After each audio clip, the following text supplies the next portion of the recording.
Bom, então aqui, né, vejam que a gente usa a expressão climograma, ele está trazendo aqui pluviograma, mas a gente fala climograma porque ele expressa o clima, né, da região.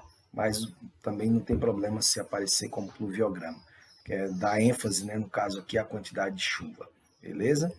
Então aqui, ó, né, temos um exemplo que a gente falou há pouco sobre a importância, né, das massas de ar no clima de cada região, né, de cada domínio morfoclimático.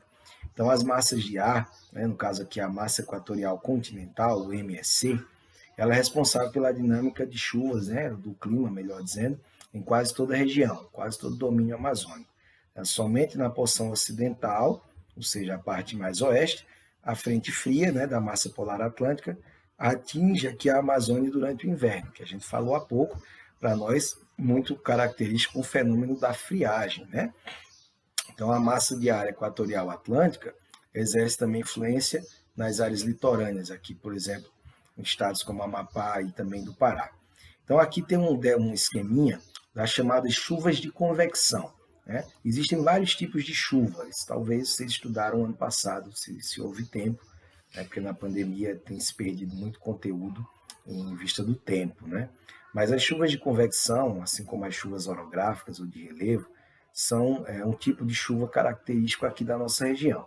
Chuva de convecção, o próprio termo convecção, né, um termo que vem da dinâmica física da natureza, é quando você tem aqui embaixo um grande aumento de temperatura, né? Nós vimos que aqui na nossa região as temperaturas são altas, então esquenta muito, cria-se uma grande evaporação, essa evaporação, esse vapor de água sobe, se condensa e chove-se imediatamente.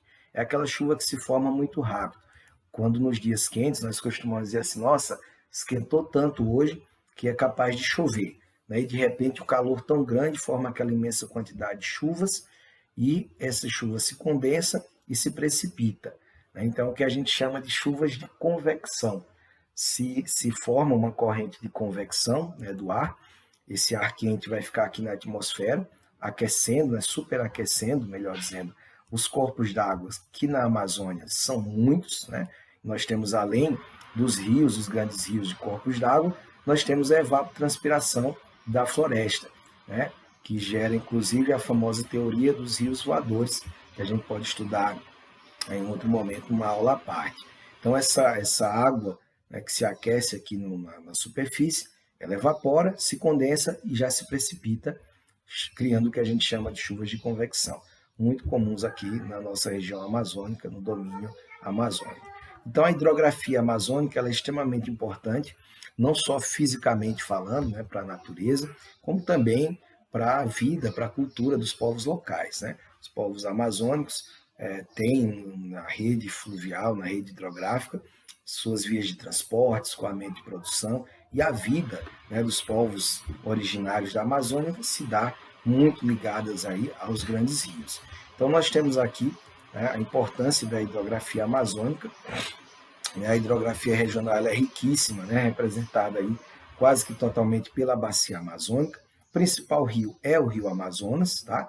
Que é um grande coletor de chuvas na região, né, de clima equatorial, e tem vários afluentes, né, provém aí tanto do hemisfério norte, no caso da margem esquerda, que vem do hemisfério norte, porque estão acima da linha do Equador, tá? E seus afluentes, como também o Rio Negro, né, Rio Trombetas, Rio Jari, Rio Japurá e etc. E também os que estão na parte sul, né, a chamada margem direita, como o Rio Juruá, Purus, o Rio Madeira, né, que é o maior afluente da margem direita do Amazonas, e né, situa-se lá em Porto Velho, e outros grandes rios aí como Tapajós e Xingu. Uma questão importante, né, sobre o rio Amazonas, ele é um rio que tem dois regimes de alimentação. Assim, Bruno, um rio é alimentado? Ele é alimentado, ora, pela chuva, pela água das chuvas, e também, né, no caso do rio Amazonas, pelo degelo das águas dos Andes. Né? O rio Amazonas ele não nasce no Brasil, né? Ele nasce na Cordilheira dos Andes, na região do Peru, e quando, né, a neve derrete lá nas altas cordilheiras, essa água, esse gelo, né, vira água e vem alimentar o rio Amazonas aqui no Brasil, nas cotas mais baixas de relevo. Então, o rio Amazonas ele tem dois regimes de alimentação: regime pluvial, regime nival. que é oriundo do degelo, né, do derretimento da neve nos Andes. E é de importância gigantesca para o desenvolvimento da nossa região. Aqui uma imagem, né, do encontro, né, do Rio Negro e do Rio Solimões, né, as duas águas com cores diferentes, que aparentemente, né, não se misturam, porque tem densidades e elementos que os diferem diretamente aqui no seu encontro. Então, o Rio Amazonas, né, ele é altamente favorável à navegação, porém, né, ele durante muito tempo foi tido como um rio de baixo potencial para geração de energia. Hoje a gente sabe que isso não é puramente verdade. Nós temos vários afluentes do Rio Amazonas que estão alimentando, né, grandes usinas hidrelétricas, como citamos aqui o próprio Rio Madeira, né, o Rio Jari, o Rio Xingu. Então, isso era uma ideia que se tinha devido à tecnologia disponível até pouco tempo atrás. Mas o Rio Amazonas em si, né, ele apresenta esse baixo potencial hidráulico, tá? E é uma bacia localizada em grande parte no nosso território, né? Apresentando aí em alguns de seus afluentes, né, mas principalmente na margem direita, grande número de quedas e cachoeiras nas áreas de contato aí entre o Planalto Brasileiro e as terras baixas amazônicas. Exemplo aqui, Rio Tocantins e Rio Tucuruí. Então, o Rio Madeira também, né, apresenta hoje, devido à tecnologia existente, potencial hidrelétrico, tanto é que tem duas grandes usinas em funcionamento, a usina de Giral e a usina de Santo Antônio, lá em Porto Velho. Aqui à esquerda nós temos um mapa das bacias hidrográficas brasileiras, né? Temos aqui Bacia Leste, Bacia Amazônica, né, o verde escuro aqui para Bacia Leste, Bacia Amazônica o verde mais claro.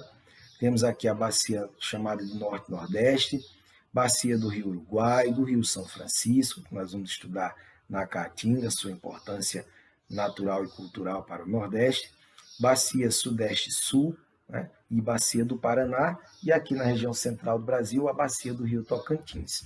No mapa do lado direito, apenas os principais rios da bacia amazônica. Em Rondônia nós temos dois grandes rios de grande importância, o Guaporé e o Madeira, né, que vão desembocar dentro da bacia principal, que é a bacia amazônica. Beleza? Então segue o nosso barco.